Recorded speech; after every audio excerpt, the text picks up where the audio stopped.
Sudhakar Sudhakar sir good evening sir. Good evening. ఏంటి మొత్తం Pegasus మంటలు అంటే బీఆర్ఎస్ పార్టీని పూర్తిగా ఈ మంటల్లో తీసుకెళ్ళబోతున్నాయా? అంటే ఒకవైపు లిక్కర్ కేసులో కవిత అరెస్టు, మరొక వైపు కాళేశ్వరం ప్రాజెక్టు ఎంక్వైరీలో చాలామందికి ప్రమాద గంటికలు. ఇప్పుడు చూస్తే అసలు ఈ సాఫ్ట్వేర్ని కొనుగోలు చేయటం ఏంటి, దీన్ని కొంతమంది ఆపరేట్ చేయటం ఏంటి, అసలు స్వేచ్ఛకి భంగం కలిగించే విధంగా ఫోన్లు ట్యాప్ చేయటం ఏంటి, వాట్సాప్ మెసేజ్లు చూడటం ఏంటి, ఫోన్లు వినటం ఏంటి, వాటి పెన్ డ్రైవ్లో దెక్కించడం ఏంటి, వాడిని హార్డ్ డిస్కుల్లో పెట్టడం ఏంటి, అసలు ఇదంతా చూస్తే చాలా ప్రమాదం అంచున ఉన్నట్లుగా ఉంది కదా. ఇది బీఆర్ఎస్ పార్టీకి ఎటువంటి ప్రమాదాన్ని, ఎటువంటి ప్రమాద గంటికలను మోగిస్తుందని భావించాలి? సార్ ఇది ఇక్కడ మన పర అనే తేడా లేకుండా కేవలం రాజకీయ రంగం కాకుండా వ్యాపార రంగం, సినీ రంగం, అదేవిధంగా ఒక తెలంగాణకే పరిమితం కాకుండా ఆంధ్రప్రదేశ్, అదేవిధంగా ఢిల్లీలో ఉన్న నాయకులు అందరి ఫోన్లను వినడం. మామూలుగా నార్మల్ కాల్లో అయితే ఫోన్ ట్యాపింగ్ చేస్తారు, వింటారు అనుకుంటారు. కానీ వాట్సాప్ కాళ్ళు, వాట్సాప్ చాటింగ్లు ఇవన్నీ వింటూ రాజకీయ రంగంగానే కేవలం ఉపయోగించుకోలేదు, వాటిని వ్యాపార రంగంగా ఉపయోగించుకున్నారు, సినిమా వాళ్ళ పరంగా ఉపయోగించుకున్నారు, చివరికి సొంత కుటుంబ సభ్యుల ఫోన్లను కూడా ట్యాప్ చేశారు. అంటే ఇది ఏ స్థాయికి వెళ్ళిందంటే ఇది ఒక తారాస్థాయికి చేరి ఇప్పుడు అది విచ్ఛిన్నమయ్యే పరిస్థితికి వచ్చింది. ప్రణీతిరావు వ్యవహారం తోటి ఇది బయటకు వచ్చింది. ఆయన వెల్లడిస్తున్న అంశాలు చూస్తే విచారణ అధికారులే రోజుకు ఒక రకంగా నవ్వుకుంటున్నారట వాళ్ళు ఆయన చెప్తున్న విషయాలు చూసి. వాళ్ళు నవ్వుకోవడం ద్వారా వారి ద్వారా ఇవన్నీ బయటకు వస్తున్నాయి. అఫీషియల్గా పార్లమెంట్ ఎన్నికల తర్వాత ముఖ్యమంత్రి రేవంత్ రెడ్డి బయట పెడతారా, లేకుంటే పార్లమెంట్ ఎన్నికలకు ముందు బయట పెడతారా దీన్ని అనేది చూడాల్సి ఉంటుంది. ఎందుకంటే ఆయన కూడా తీవ్రంగా నష్టపోయిండు ఈ ఫోన్ ట్యాపింగ్ ద్వారా. వ్యక్తిగతంగా రేవంత్ రెడ్డి నష్టపోయినంత ఎవరు నష్టపోలేదు. కాబట్టి ఆయన ఎట్టి పరిస్థితుల్లో దీన్ని ఉపేక్షించే పరిస్థితులు అయితే లేడు. ఖచ్చితంగా దీన్ని పూర్తి స్థాయిలో బయటకు తీయాలని ఆయన భావిస్తున్నాడు. ఎందుకంటే ప్రతిపక్షంలో ఉన్నప్పుడు కోదండరాం దగ్గరికి వెళ్ళి, కోదండరాం మా పార్టీలో జతగట్టండి, కట్టి మనం పోదామన్నప్పుడు ఆ పార్టీ తెలంగాణ జనసమితి పార్టీ కార్యాలయంలో రేవంత్ రెడ్డి చాలా క్లియర్గా మాట్లాడారు. ఎవరు హ్యాకర్లు ఉపయోగించి, అంటే అసాంఘిక శక్తులుగా ఉన్న హ్యాకర్లు ఉపయోగించే సాఫ్ట్వేర్ను తీసుకొచ్చి ఆ హ్యాకర్లను వాడి మా ఫోన్లని ట్యాప్ చేస్తున్నారు. కేవలం నార్మల్ ఫోన్లే కాదు, వాట్సాప్ కాల్లను కూడా ట్యాప్ చేస్తున్నారు. కాబట్టి ఇవన్నీ బయటికి రావాల్సిన అవసరం ఉంది. చాలా నియంతృత్వంగా వ్యవహరిస్తున్నారు. రాజ్యాంగం ద్వారా సంక్రమించిన హక్కులన్నింటినీ కూడా గత ప్రభుత్వం కాలరాసింది. ప్రాథమిక హక్కులు ఏవైతే ఉంటాయో స్వేచ్ఛ, సమానత్వం, వీటిని కూడా వ్యక్తికి ఉండే స్వేచ్ఛను కూడా పూర్తి స్థాయిలో కాలరాసింది గత ప్రభుత్వం. దీంట్లో ఎలాంటి అనుమానం లేదు. ఎంత దారుణం అంటే సార్, బీఆర్ఎస్ అభ్యర్థుల మీద పోటీ చేసే ప్రత్యర్థి పార్టీల అభ్యర్థులకు సంబంధించి నిఘా, ఎప్పటికప్పుడు వారిపైన నిఘా, వారు అడుగు తీసి అడుగు పెడితే వారి చర్యలన్నీ వీరికి తెలుస్తాయి, వారి కార్యకలాపాలన్నీ వీరికి తెలుస్తాయి. వెంటనే వారి కార్యకలాపాలను విచ్ఛిన్నం చేయడం, దానికి పోలీసులను వాడుకోవడం, ఈ ఫోన్ ట్యాపింగ్ ద్వారా విని వెంటనే వారు నన్ను అలర్ట్ చేస్తే వారు వెళ్ళి వారి మీద రైడ్ చేసి వారి దగ్గర ఉన్న డబ్బులన్నింటిని పట్టుకోవడం. ఇంత దారుణంగా. ఇక సినిమా వాళ్ళకు సంబంధించి అయితే సినిమా వాళ్ళు చాలా మంది వీరితో అంటగాగారు. వీరితో మాత్రమే అంటగాగిన వారు మరి ఇతరులతో ఎవరితోటన్నా వేరే వేరే రకాలైన వ్యవహారాలు ఉన్నాయి కాబట్టి వారికి సంబంధించిన ట్యాపింగ్ ఆ లిస్ట్ తెచ్చుకోవడం. అదేవిధంగా చివరికి వారి కుటుంబ సభ్యులు కూడా ఎవరెవరితో మాట్లాడుతున్నారనేది ఆ ట్యాపింగ్ చేసి ఆ లిస్ట్ తెచ్చుకోవడం. గత ప్రభుత్వంలో ఉన్న మంత్రులు, ఇతర ప్రత్యర్థి పార్టీలతో ఏమైనా వారు వ్యవహారం నడిపిస్తున్నారా మంత్రులు, ముఖ్యమైన నాయకులు అనేది వారి ఫోన్లు వినడం. అంటే ఇది చాలా పీక్ స్టేజ్కి పోయింది సార్. పీక్ స్టేజ్కి పోయి అదొక పండు పగలడానికి వచ్చింది అన్నట్టుగా ప్రభుత్వం పోయిన తర్వాత అన్ని ఒక్కొక్కటి బయటకు వస్తున్నాయి. బీఆర్ఎస్ ప్రభుత్వం పైన ఇప్పుడు ఏ స్థాయిలో వ్యతిరేకత ఉందంటే, కాళేశ్వరం ప్రాజెక్టు అది పోయింది, తర్వాత టానిక్ అనే ఒక లిక్కర్ మార్ట్ దాని సంబంధం అది పోయింది, గొర్రెలలో అదొక స్కీము, దాంట్లో తీవ్రమైన అవినీతి, అదేవిధంగా ధరణిని అడ్డు పెట్టుకొని 100 ఎకరాలు 1000 ఎకరాలు ఎక్కడికక్కడ ఆఖరికి నిషేధిత ప్రాంతం ఉంటే దాంట్లో కూడా గత ప్రభుత్వ పెద్దల భార్యల పేరు మీద అవి రిజిస్ట్రేషన్ చేసుకున్నారు. అన్ని ప్రతి దాంట్లో ఆరోపణలు, ప్రతి దాంట్లో విచారణ సంస్థలన్నీ ఇప్పుడైతే విచారణలు చేస్తున్నాయి. అన్ని విచారణలు అనేది ప్రాథమిక స్థాయిలో ఉన్నాయి. ఈ విచారణలన్నీ పూర్తయి ఇవన్నీ బయటకు వస్తే మరి బీఆర్ఎస్ పరిస్థితి ఎట్లుంటుందో ఏందో. సొంత పార్టీకి సంబంధించిన ఎమ్మెల్యేలే ఉండట్లేరు. పూర్తిగా బీఆర్ఎస్ ఎల్పీనే కాంగ్రెస్ విలీనం చేసుకోవాలనుకుంటుంది. ఒక గేటు మాత్రమే తెరిచినామని రేవంత్ రెడ్డి అన్నారు. ఇక మళ్ళీ గేట్లన్నీ తెరిస్తే దాదాపుగా 26 మంది ఎమ్మెల్యేలు పోవడానికి సిద్ధంగా ఉన్నారంటున్నారు. ఈ ఎమ్మెల్యేలంతా పోయిన తర్వాత అప్పుడు పరిస్థితి ఎలా ఉంటుంది అనేది, బీఆర్ఎస్ని ఎవరు కాపాడాలి, అసలు కాపాడే పరిస్థితి ఉందా లేదా అనేది చూడాల్సి ఉంది. ఇప్పటికే లిక్కర్ కేసులో కవిత అరెస్ట్ అయ్యారు, రిమాండ్లో ఉన్నారు. ఆమె రిమాండ్లో ఉండి కస్టడీకి తీసుకొని ఈడీ దర్యాప్తు చేస్తున్నది. రోజు ఇప్పటికే ఈడీ ఆ దర్యాప్తు లిక్కర్ స్కామ్లో కొనసాగుతుంది. ఒక మహిళ అయి ఉండి ఈవె లిక్కర్ స్కామ్లో ఉండు ఏందనేది ఇక సోషల్ మీడియాలో మనం చూసే పరిస్థితి లేదు సార్.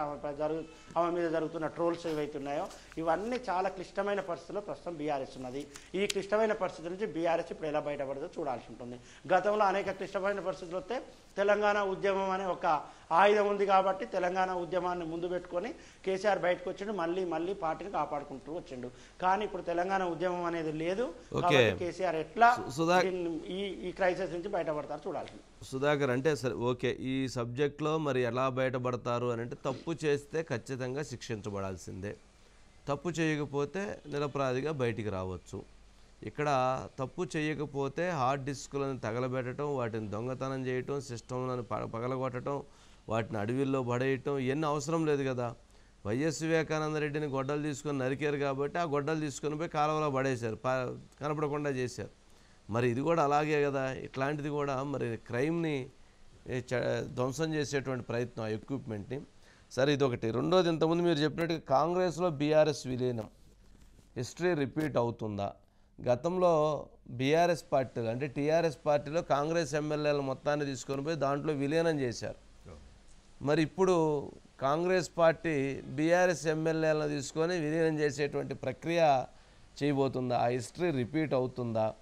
అంటే ఆ రోజు నువ్వు అది చేసావు కాబట్టి ఈరోజు నేను ఇది చేస్తున్నా, లేక నువ్వు ఆ రోజు మా ఎమ్మెల్యేలను కొని అడ్డగోలుగా తీసుకుపోయావు కాబట్టి ఈరోజు మీ ఎమ్మెల్యేలను కూడా నేను కూడా అదే విధంగా కొని అడ్డగోలుగా తీసుకెళ్తా. ఆ రోజు నువ్వు మా ఎమ్మెల్యేలను పశువుల్లో సంతల్లా కొన్నావు కాబట్టి ఈరోజు నేను మీ ఎమ్మెల్యేలను కూడా పశువుల్లో సంతల్లా కొంటా. ఇట్లా ఆ రోజు నువ్వు ఏదైతే తప్పు చేసావు ఈరోజు నేను కూడా అదే తప్పు చేస్తా, నువ్వు చేసింది నీకు అదే రకమైనటువంటి సమాధానం చెప్తా అనే విధంగా అంటే ముఖ్యమంత్రి రేవంత్ రెడ్డి గారు వ్యవహరిస్తున్నారా? ఆ రోజు ఆయన తప్పు అని చెప్పినప్పుడు ఈరోజు ఆయన తప్పు ఆ పనిని ఎందుకు చేయాలి, ఎందుకు చేయాల్సి వస్తుంది అనేది ఒక ప్రశ్న.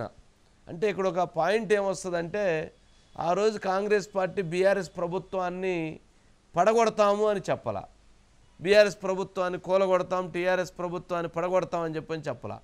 కాంగ్రెస్ పార్టీ అధికారంలోకి వచ్చినటువంటి మూడో రోజు నుంచే ప్రభుత్వాన్ని కాంగ్రెస్ ప్రభుత్వాన్ని పడగొడతాం, కాంగ్రెస్ ప్రభుత్వాన్ని రేవంత్ రెడ్డి ముఖ్యమంత్రిగా ఉంచం, కాంగ్రెస్ ప్రభుత్వాన్ని పడగొట్టి మేము మరలా ఇది చేస్తామని ఈ ప్రకంపనలు ఈ మాటలు ముఖ్యమంత్రి గారిని పూర్తిగా జాగ్రత్త పరిచినట్లుగా ఉన్నాయి. పూర్తిగా తను సిస్టమ్ని సెటరైట్ చేసుకోవాల్సినటువంటి పరిస్థితి ఏర్పడినట్లుంది. అందుకనే సరే ఆయన ఆ రోజు అవసరం లేకపోయినా ఆయన ఎమ్మెల్యేలని కొన్నాడంటావా లేకపోతే తీసుకొచ్చుకున్నారనేది తప్పండి, కొనటమే. ఏదైనా కానీ వారికి ఉన్నటువంటి ల్యాండ్ వివాదమో, వాళ్ళకు ఉన్నటువంటి బిల్డింగ్ వివాదమో, వాళ్ళకు ఉన్నటువంటి కుటుంబ వివాదమో, లేకపోతే రాజకీయంగా మంత్రిని చేస్తే ఆర్థికంగా ప్రయోజనం కలుగుతుందనేటువంటి ప్రయోజనం, ఏదో ఒక ప్రయోజనం లేకుండా స్వాతంత్రం కోసం అయితే మాత్రం వచ్చేటువంటి వ్యక్తులు కాదు. లేదా అక్కడ స్వేచ్ఛ లేదు కాబట్టి ఇక్కడ స్వేచ్ఛ ఉండిద్దని వచ్చేటువంటి వాళ్ళు, అధికారం పెత్తనం ఉంది పెత్తనం దొరికిద్ది అని వచ్చేటువంటి వాళ్ళు, ఇలా వస్తున్నటువంటి వాళ్ళు తప్ప మిగిలినటువంటి పరిస్థితి కాదు. మరి అలాగే మరి ఆ రోజు ఆయన చేసినటువంటి తప్పుని ఈరోజు మరి ముఖ్యమంత్రి గారు ఎందుకు చేయాల్సి వస్తుంది అనేటువంటి ప్రశ్న ఉత్పన్నమవుతుంది. ఇప్పుడు మనం చూస్తే అసలు రంజిత్ రెడ్డి గారు అంటే కేటీఆర్ గారి తర్వాత బీఆర్ఎస్ ప్రభుత్వంలో కేటీఆర్ గారి ఫ్యామిలీ తర్వాత అత్యంత బెనిఫిట్ అయినటువంటి వ్యక్తి, అత్యంత ఆర్థికంగా ప్రయోజనం పొందినటువంటి వ్యక్తి రంజిత్ రెడ్డి అని అంటున్నారు బీఆర్ఎస్ వాళ్ళు. ఆయనే వెళ్ళిపోయాడండి, ఇంకా మాదేముంది అంటున్నారు. వెళ్ళటానికి ఏదో ఒక మార్గం వాళ్ళు ఏమన్నారు, ఆయనే వెళ్ళిపోయాడండి, 1000 కోట్లు ప్రయోజనం జరిగింది దానికి, ఆయనే వెళ్ళిపోతే ఇక మాదే ఉందండి, మేము 100 కోట్లే మాదే ఉంది, మేము వెళ్ళిపోతాం అనేటువంటి పరిస్థితి ఏర్పడింది. మరి అలాంటి వాటిల్లో మనం చూస్తే వారితో పాటు దానం నాగేందర్, ఆయన ఎందుకు వెళ్ళాడో ఎవరికి అర్థం కాదు. మరి భద్రాచలం, తెల్లం వెంకట్రావు గారు, వీళ్ళందరూ పేర్లు వినపడుతున్నటువంటి వాళ్ళ పేర్లన్నీ నేను ఎవరి పేర్లు అది ఇటు కాంగ్రెస్ పార్టీలో కావచ్చు బీఆర్ఎస్లో కావచ్చు చర్చ జరుగుతున్నటువంటి పేర్లు. భద్రాచలం తెల్లం వెంకట్రావు గారి పేరు వినిపిస్తుంది, నర్సాపూర్ సునీత లక్ష్మారెడ్డి గారి పేరు వినిపిస్తుంది, జహీరాబాద్ మాణిక్రావు గారి పేరు వినిపిస్తుంది, గద్వాల కృష్ణమోహన్ రెడ్డి గారి పేరు వినిపిస్తుంది, దుబ్బాక కొత్త ప్రభాకర్ రెడ్డి గారి పేరు వినిపిస్తుంది, పటాన్చెరు గూడెం మహిపాల్ రెడ్డి గారి పేరు వినిపిస్తుంది, ఎల్బీ నగర్ సుధీర్ రెడ్డి గారి పేరు వినిపిస్తుంది, మహేశ్వరం సబితాయింద్రారెడ్డి గారి పేరు కూడా వినిపిస్తూ ఉంది, చేవెళ్ల కాళే యాదవ్ గారి పేరు, అంబర్పేట కాళేరు వెంకటేష్ గారి పేరు, ముషీరాబాద్ ముఠాగోపాల్ గారి పేరు, రాజేంద్రనగర్ ప్రకాష్ గౌడ్ గారి పేరు, కుత్బులాపూర్ వివేకానంద గౌడ్ గారి పేరు, కూకట్పల్లి మాధవరం కృష్ణారావు గారి పేరు, షేర్లింగంపల్లి అరగిపూడి గాంధీ గారి పేరు, జూబ్లీహిల్స్ మాగంటి గోపీనాథ్ గారి పేరు, ఉప్పల్ బండారు లక్ష్మారెడ్డి గారి పేరు, ఇక మేడ్చల్ ఎమ్మెల్యే మల్లారెడ్డి, మల్కాజ్గిరి ఎమ్మెల్యే మల్లారెడ్డి, అట్లాగే రాజశేఖర రెడ్డి పేర్లు కూడా కొంత వినిపిస్తున్నాయి. ఇవన్నీ కూడా వినిపిస్తున్నాయి, నేనైతే కన్ఫర్మ్ చేయట్లేదు, వినిపిస్తున్నాయి. వినిపించడానికి గల కారణం ఏంటంటే ఎక్కడో దగ్గర పొగుంటే తప్పితే ఇది రాదు. ఎక్కడో దగ్గర అటువంటి టాక్స్లో ఇప్పుడు బీఆర్ఎస్ పార్టీని చూస్తే భయం వేస్తుంది వాళ్ళకే. అమ్మో ఇది అసలు ఏం జరిగిద్దో, మా ఫోన్లో ఏమున్నాయో ఏమి విన్నారో, మాకే రక్షణ లేదు, మా పరిస్థితి ఏంది అని వాళ్ళు భయపడుతూ ఉన్నటువంటి పరిస్థితి. సరే, ఇదొకటి ల్యాండ్ వివాదాలు, లేకపోతే ఇందా చెప్పాను కదా చాలా ఈక్వేషన్స్తో ముడిపడిన అంశాలు. వీటన్నిటి నేపథ్యంలో ఈ ప్రవాహం కట్టలు తెంచుకొని వెళ్ళిపోయేటువంటి పరిస్థితి ఏమైనా ఏర్పడుతుందా ఏంటి? మరి సుధాకర్, ఏం జరుగుతుంది, ఏం జరగబోతుంది, ఏంది, ఎవరు ఉండేటట్టు ఎవరు ఉండనట్లు, ఏంది అసలు? సార్, గత ప్రభుత్వం ఇంతకుముందు మీరు అన్నట్టు ఆయా ఎమ్మెల్యేలకు ఉన్న అవసరాలు బలహీనతలు, అవసరాలు ఉంటే అవసరాలు తీర్చిరు, బలహీనతలు ఉంటే వారిని బెదిరించి నయానో భయానో జైన్ చేసుకున్నారు సార్. ఇదొక అంశం సార్. ఒక కాంగ్రెస్ ఎల్పీని మాత్రమే బీఆర్ఎస్ తనలో విలీనం చేసుకోలేదు సార్. 2014లో గెలిచిన తర్వాత 15 మంది టీడీపీ ఎమ్మెల్యేలు గెలిస్తే 13 మంది టీడీపీ ఎమ్మెల్యేలను విలీనం చేసుకొని అప్పుడు టీడీఎల్పీని కూడా విలీనం చేసుకుంది సార్. 2014లో అంటే కేవలం 63 సీట్లు మాత్రమే తెలంగాణ ప్రజలు ఇచ్చారు కాబట్టి సుస్థిర ప్రభుత్వం ఉండాలి కాబట్టి కొంతమంది ఎమ్మెల్యేలను జాయిన్ చేసుకుంటామని ఒక కారణం చూపెట్టి కేసీఆర్ అప్పుడు కాంగ్రెస్ టీడీపీ ఎమ్మెల్యేలను జాయిన్ చేసుకున్నాడు, అది వేరు సార్. కానీ 2018 డిసెంబర్లో జరిగిన ఎన్నికల్లో 88 మంది ఎమ్మెల్యేలు బీఆర్ఎస్ నుంచి గెలిచారు సార్. అప్పుడు 88 మంది ఎమ్మెల్యేలు గెలిచిన తర్వాత ప్రతిపక్ష పార్టీలకు సంబంధించిన ఎమ్మెల్యేలు అవసరం లేదు. కానీ ప్రతిపక్ష పార్టీలను కూడా ఉండనీయకూడదు. ప్రతిపక్ష పార్టీలు ఉంటే మాకేమైనా ఇబ్బంది, లేకుంటే రాజకీయంగా మాకు ప్రతిపక్ష పార్టీ నుంచి ఆరోపణలు వస్తాయి, ఇంకోటి వస్తాయి అని భావించాడు కావచ్చు. అప్పుడు 104 ఎమ్మెల్యేలు చేశాడు సార్. మళ్ళీ కాంగ్రెస్ నుంచి మొత్తం జాయిన్ చేసుకుని భట్టి విక్రమార్క సిఎల్పి లీడర్ ఉంటే ఆయన సిఎల్పి లీడర్ ఉన్నప్పటికీ సిఎల్పిని విలీనం చేసుకుంటే కాంగ్రెస్ పార్టీ అప్పుడు చేసిన ప్రధాన ఆరోపణ ఏంటంటే దళితుని ముఖ్యమంత్రి చేస్తా అన్నావు, దళితుని ముఖ్యమంత్రి చేయకపోగా ఒక దళిత నాయకుడు ప్రతిపక్ష నాయకుడిగా ఉంటే ఆ ప్రతిపక్షాన్ని లేకుండా చేశావంటూ అప్పుడు కాంగ్రెస్ పార్టీ తీవ్రంగా విమర్శలు చేసింది సార్. 2018లో గెలిచిన తర్వాత ఈ రకంగా వ్యవహారం చేసిన తర్వాత ఇప్పుడు అధికారం పోయిన తర్వాత నీవు నేర్పిన విద్యయే నీరజాక్ష అన్నట్టు కేసీఆర్ ఏం చేసిండో ఇప్పుడు రేవంత్ రెడ్డి అదే చేస్తున్నాడు. ఆయన చేయడానికి మాత్రం ఒక కారణం ఉంది సార్. మీరు అన్నట్టు గతంలో కాంగ్రెస్ కానీ టీడీపీ కానీ ఎప్పుడు కూడా ఈ ప్రభుత్వాన్ని ఉండనీయం, మేము పడగొడతామని అప్పుడు ప్రతిపక్షంలో ఉన్న కాంగ్రెస్ టీడీపీ ఎప్పుడు అనలేదు, ఏ నాయకులు కూడా మాట్లాడలేదు. కానీ రేవంత్ రెడ్డి ముఖ్యమంత్రి అయినాక 3 రోజులకే పల్లా రాజశేఖర రెడ్డి, కడియం శ్రీహరి, కేటీఆర్, హరీష్ రావు వీరు ఈ ప్రభుత్వం ఉండదు, ఈ ప్రభుత్వం పడిపోతుంది, ఈ ప్రభుత్వం ఎక్కువ రోజులు ఉండదు, మళ్ళీ మనమే వస్తున్నాం, పులి బయటకు వస్తుంది, బయటకు వచ్చి మళ్ళీ ముఖ్యమంత్రి అవుతాడంటూ కేటీఆర్ అయితే బహిరంగ సభల వేదికనే చెప్పిండు. కాబట్టి ఇప్పుడు 64 మంది ఎమ్మెల్యేలు ఉన్నారు, సిపిఐకి ఒక ఎమ్మెల్యే ఉన్నారు సార్, 65 మంది ఎమ్మెల్యేలు ఉన్నారు. కానీ ఇప్పుడు మీరు రేవంత్ రెడ్డికి సుస్థిరమైన ప్రభుత్వం కావాలి కదా, సుస్థిరమైన ప్రభుత్వం కావాలంటే బీఆర్ఎస్ ఎమ్మెల్యేలను జాయిన్ చేసుకోవాలి. ఇన్ని రోజులు గేట్లు ఓపెన్ చేయలేదు, ఒక్క గేట్ మాత్రమే మొన్న ఓపెన్ చేశాడు. ఆ గేట్ ఓపెన్ చేస్తే ఆ గేట్ నుండి ధ్యానం నాగేందర్ పోయి కాంగ్రెస్ కండవ కప్పుకున్నాడు. ఇప్పుడు మళ్ళీ గేట్లన్నీ ఓపెన్ చేస్తామంటున్నారు, ఎందుకంటే అధిష్టానం నుంచి గ్రీన్ సిగ్నల్ వచ్చింది. ఇన్ని రోజులు జాయిన్ చేసుకోవద్దు, జాయిన్ చేసుకుంటే కేసీఆర్ పైన ప్రజల్లో ఏ రకమైన వ్యతిరేకత వచ్చిందో మన పైన కూడా అదే రకమైన వ్యతిరేకత వస్తుంది, జాయిన్ చేసుకోవద్దని అధిష్టానం ఇన్ని రోజులు ఆపింది సార్. కానీ ఇప్పుడు అధిష్టానం గ్రీన్ సిగ్నల్ వచ్చింది, జాయిన్ చేసుకోండి అని చెప్పింది. కాబట్టి ఇప్పుడు గేట్లన్నీ ఓపెన్ చేస్తున్నారు. ఇంతకుముందు మీరు చదివిన పేర్లలో 3వ వంతు మంది రేవంత్ రెడ్డిని కలిసి షాల్వా కప్పి బోకే ఇచ్చి అభినందించి వచ్చారు. ఎందుకు అభినందించారంటే నియోజకవర్గానికి సంబంధించిన నిధుల విషయంలో అన్నారు. నియోజకవర్గానికి సంబంధించిన ప్రజలను ఉద్ధరించడానికో లేకుంటే ఈ ప్రజలకు ఏదో చేయాలనే సంకల్పంతో ఇప్పుడు ఎమ్మెల్యేలు అయితే పార్టీలు మారట్లేదు సార్. వాళ్ళకు సంబంధించిన వ్యక్తిగత భద్రత, వారికి సంబంధించిన వ్యక్తిగత అవసరాలు ఇవన్నీ ఏవైతున్నాయో వాటి కోసం పోతున్నారు. కాబట్టి 3వ వంతు మంది ముఖ్యమంత్రి రేవంత్ రెడ్డిని కలిసి వచ్చారు సార్. పొలిటికల్ పవర్ సార్ కలిసి వచ్చారు. కలిసి అభినందించొచ్చారు కాబట్టి వారు ఏ క్షణాన్నైనా పార్టీ మారే ఛాన్స్ ఉంది. ఒకవేళ పార్లమెంట్ ఎన్నికల తర్వాతే మారాలనుకుంటే అన్ని సర్వే సంస్థలు చెప్తున్నట్టు, రాజకీయ విశ్లేషకులు అభిప్రాయపడుతున్నట్టు మూడోసారి కూడా ఎన్డీఏ ప్రభుత్వం వస్తే అప్పుడు మోడీ నిజంగా దేశవ్యాప్తంగా 3 రాష్ట్రాలలో మాత్రమే కాంగ్రెస్ అధికారం ఉన్నది, హిమాచల్ ప్రదేశ్, కర్ణాటక, తెలంగాణ. మరి ఈ 3 రాష్ట్రాలపైన, ఎందుకంటే 16 రాష్ట్రాలలో ప్రభుత్వాలను దించివేశారు గత 2 పర్యాయాల అధికారంలో ఉన్న మోడీ ప్రభుత్వం. మరి మూడోసారి కూడా అధికారంలోకి వస్తే ఈ ప్రభుత్వాలను సుస్థిరంగా ఉంచుతాయా? ఇప్పుడు బీఆర్ఎస్ ఎమ్మెల్యేలను జైన్ కాకుండా వదిలేస్తే ఆ ఎమ్మెల్యేలను బీజేపీ అయినా జైన్ చేసుకుంటుందా? ఈ అనుమానాలు కూడా ప్రస్తుతం పొలిటికల్ సర్కిల్లో తిరుగుతున్నాయి సార్. కాబట్టి ఎన్నికలకు ముందే జైన్ చేసుకుంటే బాగుంటుందని ఒక అభిప్రాయానికి కాంగ్రెస్ వచ్చినట్టుగా తెలుస్తుంది. జైన్ చేసుకుంటే అప్పుడు కాంగ్రెస్ ఎమ్మెల్యేల సంఖ్య సుమారు 80 వరకు చేరుతుంది. ఈ 80-85 మంది ఎమ్మెల్యేలతోటి సుస్థిరమైన ప్రభుత్వాన్ని ఏర్పాటు చేసుకొని రేవంత్ రెడ్డి 5 ఏళ్ల పాటు సుస్థిరమైన ప్రభుత్వాన్ని కొనసాగించాలని భావిస్తున్నట్టుగా ఒక సమాచారం అయితే కాంగ్రెస్ పార్టీ వర్గాల నుంచి తెలుస్తుంది సార్.